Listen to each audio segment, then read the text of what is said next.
আসসালামু আলাইকুম বন্ধুরা, এই যে দেখো আমরা দোকানে আইছি আমি আমার বান্ধবী মিলা। তো দেখতে পাইছো আমরা আজকে অনেকগুলো জিনিস কিনবো দোকান থেকে। রোদে আইছি, দেখো চোখ মুখ কালো হয়েছে গা। এখন রোদ, এখন 4:30 বাজে। দেখেন আরো কত সুন্দর সুন্দর জায়গা, জিনিস দেখো চতুর্দিকে দোকানে। হ্যালো, এই যে বন্ধুরা আমরা দোকানে গেছি। দোকান থেকে যে দেখো কি কি জিনিস কিনে নিয়ে আইছি।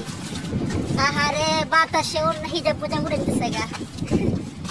রোদ, রোদের মাঝে আমরা গেছি কি রোদ, চেহারাটা তো কালো হয়ে গেছে গা। এটা হচ্ছে আমার নতুন একটা ফ্রেন্ড, ফিলিপিন।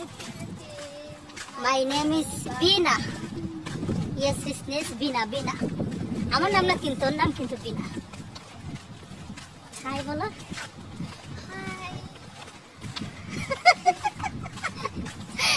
দোকানে গেছিলাম আর দোকান থেকে আইসা পড়ছি, জিনিস নিয়ে আইসা পড়ছি। ঠিক আছে, দেখো